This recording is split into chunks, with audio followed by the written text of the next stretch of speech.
शिवसेनेला मोठ्या मताधिक्याने विजय करा, शिंदेंनी वेंगुर्ल्यातील लोकांची काळजी घेतली आहे। मंत्री उदय सामंत यांनी वेंगुर्ल्यातील जनतेला भावनिक आवाहन केलंय।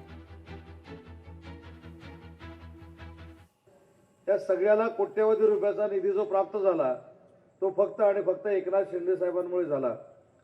आणि ते एकनाथ शिंदे साहेब आज आपल्याला आवाहन करण्यासाठी, आपल्याला विनंती करण्यासाठी आपल्या वेंगुर्ल्याच्या नगरीमध्ये आलेले आहेत की ज्या नेत्याने माझ्यासारख्या कार्यकर्त्याला उद्योगमंत्री बनवलं तो उद्योगमंत्री देखील तुमच्या गावातला आहे, याची नोंद देखील आपण सगळ्यांनी घेतली पाहिजे।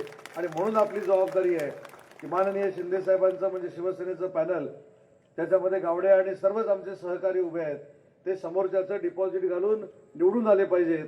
हा संकल्प करून, ही शपथ घेऊन हा शब्द आपण शिंदे साहेबांना दिला पाहिजे। पण मुंबईच्या 6व्या मजल्यावर बसून देखील वेंगुर्लेकरांची शिंदे साहेबांनी काळजी घेतली, हा संदेश जो साहेबांनी तुम्हाला दिलेला आहे त्याचं परिवर्तन मतामध्ये झालं पाहिजे। आणि 2 तारखेला होणाऱ्या मतदानामध्ये बहुसंख्य मतं जी काही घराच्या बाहेर पडतील ती सगळीच्या सगळी धनुष्यबाणावर पडली पाहिजेत, एवढीच विनंती एक वेंगुर्लेकर म्हणून तुम्हाला करतो। लोकशाही मराठी ऐका, पहा, जागरूक रहा।